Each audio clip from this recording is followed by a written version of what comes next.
Big Boss season 9 Tamil. நான் Jackie Sekar, Jackie டிவிக்காக. இது 5/1/2026 அன்று, அதாவது 92வது நாள், 93வது எபிசோட்.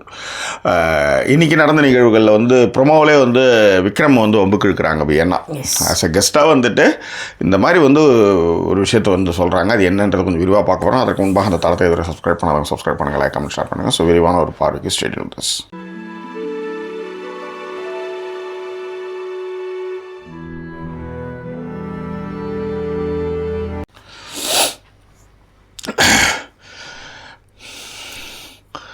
பொறாமையினுடைய மொத்த உருவம் வந்து வியன்னான்னு சொல்லலாம்.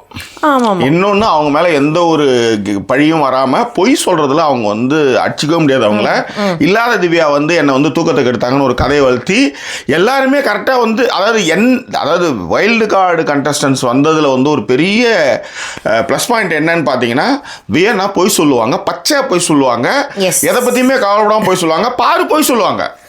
பாரு அழுகுனி ஆட்டம் விளையாடுவாங்க, மூஞ்சி குத்து வாங்குவாங்க. அதெல்லாம் வந்து அழுகுனி ஆட்டத்தினுடைய எதிர்வினை தான் அது.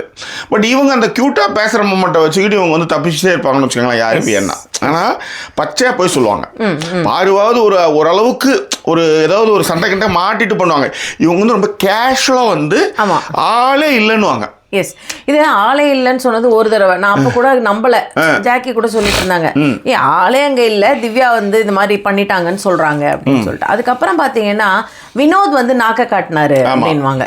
அது ரொம்ப எனக்கு வந்து ஆக்வர்ட் ஆயிடுச்சு, என்னை பார்த்து அப்படி பண்ணது அப்படின்லாம் சொல்லுவாங்க. எனக்கு ரொம்ப நாள் வரைக்கும் அவர் இன்னும் நாக்கு கட்டார் இன்னும் பழிச்சு கட்டார் அப்படின்னு பார்த்தா, நாக்க மடக்கி இந்த ஆடும்போதே பேசுறது, அவங்க அந்த வடசென்னையில வந்து பேசுறப்பே வந்து அது அப்படிதான் வச்சுக்காங்க. கடைசியில பார்த்தா அவங்க கேக்குறாரு, நீ பாத்தியா? நான் பார்க்கல, பட் எனக்கு அப்படி தோணுச்சு.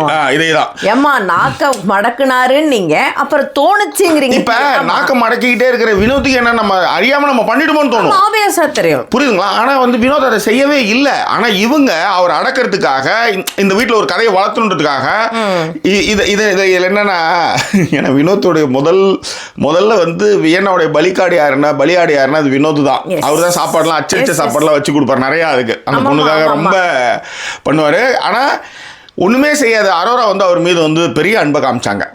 புரியுதுங்களா? ஸோ வியன்னா வந்து கன்னிங்கா வந்து அவரை காலி பண்றதுல இருந்து, ஏன்னா அவங்க கண்ட்ரோலை மீறி போகிறவங்க எல்லாருமே அவங்களுக்கு கெட்டவங்க காலி பண்ணுவாங்க அவங்க, அந்த மாதிரி ஆனால தான்.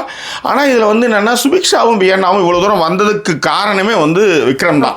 இது எதுக்கு இப்போ இந்த விக்ரம் கதைங்க வியன்னா கதைங்க அப்படின்னு பார்த்தீங்கன்னா, வியன்னா இன்னைக்கு வீட்டுக்கு வந்திருக்காங்க. வந்த உடனே வந்து எப்பவும் பிக் பாஸ் ஏதாவது கொளுத்தி போட சொல்லுவார்ல, அந்த மாதிரி ஏதாவது கொளுத்தி போட சொல்லியிருக்காங்களான்னு தெரியல. இவங்கள கொளுத்தி போட சொல்லியிருப்பாங்க.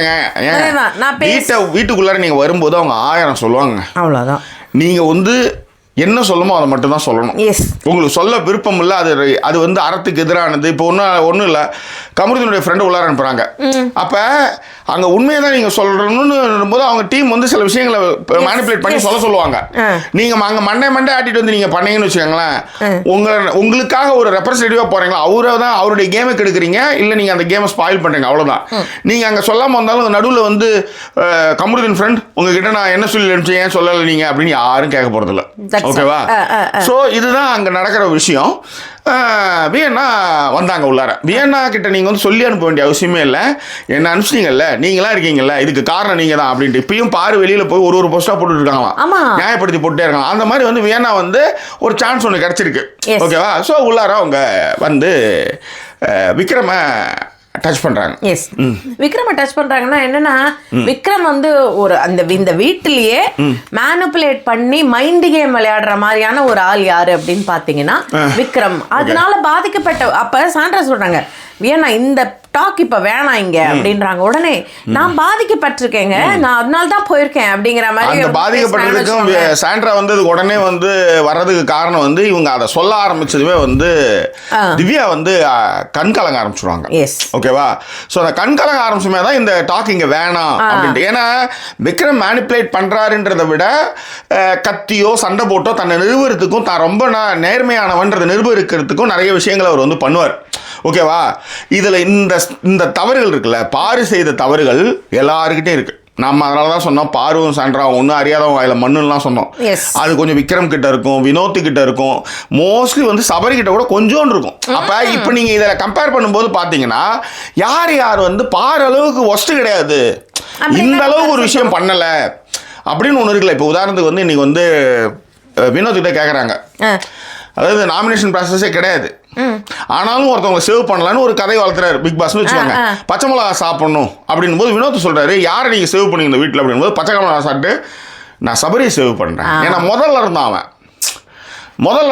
அவன் வந்து இதில் வந்து இருக்கணும் அப்படின்னு நான் நினச்சி நான் வந்து சேவ் பண்ணுறேன் அப்படின்ட்டு. ஏன்னா 2வது ஃபைனலிஸ்ட் வந்து சபரின்னு நினைக்கிறேன். ஸோ அந்த மாதிரி வந்து இந்த பேர் எடுக்கிறதுன்னு இருக்குல்ல, அப்போ சபரி வந்து யோக்கியமானா மற்றவங்களை கம்பேர் பண்ணும்போது ரொம்ப ரொம்ப யோக்கியம் அந்த வீட்டில். அப்போ அவருக்கு அதுக்கு அடுத்தது யாரு நீங்கள் அந்த தவறுகளை வச்சு தரம் பிரிச்சுட்டு வரலாம். இதில் இன்னொரு காமெடி என்னன்னாங்க, வெளியில போய் பார்த்துருக்காங்க இவங்க ஒரு 30 நாள் கிட்டத்தட்ட வந்ததுக்கு காரணமே விக்ரம் தான். ஏன்னா விக்ரம் தான் இவங்களையும் சுபிக்ஷாவையும் கூப்பிட்டு பேசுறதுல இருந்து அவங்கள வச்சுக்கிட்டு வந்து ஒரு சில விஷயங்கள் பண்ணதுல இருந்து எல்லாமே விக்ரம் தான். உங்களுக்கு ஏங்க எதுவும் தெரியாதுங்க, அவரோட எல்லாத்துலேயுமே அவர் பண்ற ஒரு சின்ன சின்ன இதுவாக இருக்கட்டும் எல்லாத்துலேயுமே உங்களை வந்து இன்வால்வ் பண்ண ஆரம்பிச்சாரு. நீங்கள் இப்போ ஒருத்தவங்க விக்ரம் வந்து மைண்ட் கேம் விளையாடுறாரு அப்படின்னீங்கன்னா, அப்போ அங்கே இருக்கிறவங்க கேள்வி கேட்டாங்கன்னு வச்சுக்கோங்க, நீங்கள் மைண்ட் கேம் விளையாடலையா, நீங்கள் எஃப்ஜே கூட சுற்றலையா, நீங்கள் வந்து அவர் கூட வந்து மேனிப்புலேட் பண்ணலையா, அவரை வந்து உங்கள் கூட சுற்றி வர மாதிரியான விஷயங்கள் பண்ணலையா நீங்கள் அப்படின்னு நம்ம நிறைய பண்ணலாம். ஏன்னா அந்த வீடு அப்படித்தான். இல்லை நீங்கள் எஃப்ஜேவை கூட விட்டுருங்க, சுபிக்ஷாவை நீங்கள் என்னெல்லாம் பண்ணீங்க? சுபிக்ஷா வேலைக்கார மாதிரியே நீங்கள் ட்ரீட் பண்ணீங்க. நீங்கள் பெட்டில் படுத்துட்டு அந்த பொண்ணை வேலை, அவங்க சக கண்டஸ்ட்டுங்க, அவங்க நீங்கள் என்ன மாதிரி பண்ணீங்கன்றது நம்மளுக்கு தெரியாது. அப்போ இது மைண்ட் கேம் இல்லையா? ஒருத்தவங்களை வந்து கேஸ் லைட்டிங் மாதிரி ஒரு விஷயங்கள் பண்றது. அதுவும் வினோத் வந்து அவங்க ரொம்ப பயங்கரமா கேஸ் லைட்டிங் பண்றாங்க. அதான் இப்ப நான் சொல்ல வந்தேன், வினோத்தும் சுபிக்ஷாவும் உங்களோட சூப்பர் டீலக்ஸ்ல இருந்தாங்கங்கிறதுக்காக விக்ரம் அதுக்கப்புறம் தான் உங்களோட எல்லாம் ஜாயின் பண்ணாரு. ஃபர்ஸ்ட் நீங்க 2 வாரம் எனக்கு தெரிஞ்சு சூப்பர் டீலக்ஸ்ல இருந்தீங்க, நீங்க எந்த கேள்வியுமே கேட்க மாட்டீங்க. கேள்விகள் எல்லாமே வந்து சுபிக்ஷா தான் கேட்பாங்க, இல்ல வினோத் கேட்பாங்க. அப்படிதான் பேசுவீங்க. அப்படி பேசி ராஜாராணி டாஸ்க்ல தான் வந்து கொஞ்சம் சரளமாவே பேச ஆரம்பிச்சீங்க. ஏன்னா வந்து வெளியே சொல்லிடுவாங்க அப்படின்றதுனால வந்து பேசுனீங்க. தமிழ் தெரியுமா அப்படின்ற மாதிரி இருந்துச்சுங்களேன். சோ அந்த மாதிரியான ஒரு விஷயங்கள் வந்து நீங்க பண்ணிக்கிட்டு இருந்தீங்க.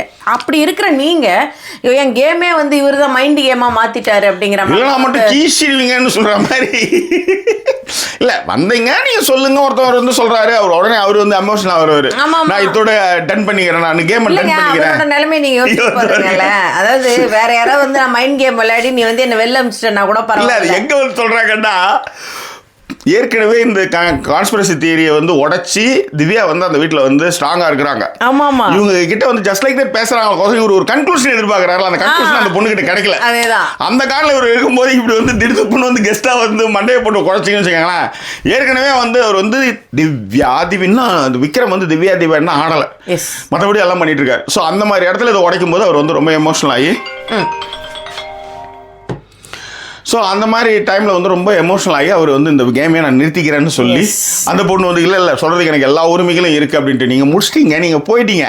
பட் ஆனாலும் இதை வந்து சொல்கிறதுக்கு வந்து இந்த டீம் தான், இந்த சீசன் தான் நீங்கள் கவனிச்சு பார்த்தீங்கன்னா, ஏப்பா டிடிஎஃப்பும் இப்படி தான் பண்ணுறீங்க, அதுக்கு முன்னாடி ஃபன்னாக இருக்கிற இடத்துலையும் இப்படி தான் பண்ணுறீங்க, ஃபேமிலி டாஸ்க் அப்போ கூட சண்டை போட்டு ஒரு கொரோனா நேரத்தில் வந்த இதில் கூட இந்த அளவு டாக்ஸிக் கிடையாதுங்க. கொரோனா டைமில் வந்ததில் கூட இப்போ நீங்கள் இதுக்கப்புறம் இப்போ வந்தது இப்ப வந்து ஃபைனல்ஸ்ங்க, 5 பேர் இருக்காங்க உள்ள, அவ்வளவுதான். இதுலயும் ஒருத்தர் போயிட்டாங்கன்னா மீதி 4 பேர் தான் ஃபைனல்ஸ்ங்கிற மாதிரியான கணக்குல வருது. அப்புறம் வந்து இந்த வண்டி இப்படி ஏறி இறங்கி கூட்டிட்டு போடுவாங்க, ஆடி அப்புறம் ஓட்டு. நீங்க இப்ப வந்து கூட வந்து ஒரு ஜாலியா வண்ணத்தை வந்து கலக்குறீங்கன்னா அதுதான் மேட்ரு, அதுதான் நீங்க வாட் யூ ஆர் அப்படின்றதான் அங்க மேட்ரு.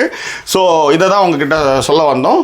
ஸோ இது குறித்தான உங்கள் கருத்துக்களை வந்து இல்லை இப்போ பொதுவாக வந்து நம்மளாம் என்ன பண்ணுவோம்னா, இந்த மாதிரி சொன்னா கூட நம்ம வந்து நான் சொல்ல மாட்டேங்கன்னு சொல்லுவோம். ஏங்க ஜெயிச்சுட்டு போனேன், பின்னாடி நீங்க பார்த்துருப்பீங்க எவ்வளோ ஹெல்ப் பண்ணிருப்பாரு உங்களுக்கு. விக்ரமா வந்து அவ்வளோ யோக்கியெல்லாம் கிடையாது, அதே தான். ஆனால் பாரு கமருதீன சாண்ட்ரா எல்லாரையும் கம்பேர் பண்ணுவோம், அவரு யோக்கியம், அப்படிதாங்க மேட்ரு. ஸோ அப்படி இருக்கும் பொழுது நீங்கள் வந்து இந்த இடத்துல வந்து சொல்கிறது வந்து ஏற்புடையது அல்ல. பட் நீங்கள் எப்படின்றது தான் தெரிஞ்சுக்காது தானே, அதனால் நீங்கள் சொல்கிறதுல ஆச்சரியமும் இல்லை. இது குறித்தான உங்கள் கருத்துக்களை பின்னோட தெரியப்படுத்துங்க. வேறொரு எபிசோட் உங்களை நான் சந்திக்கிறேன். அது ஒரு நன்றி கூறிய உங்கள் ஜாக்கி சேகர் மற்றும் signing off.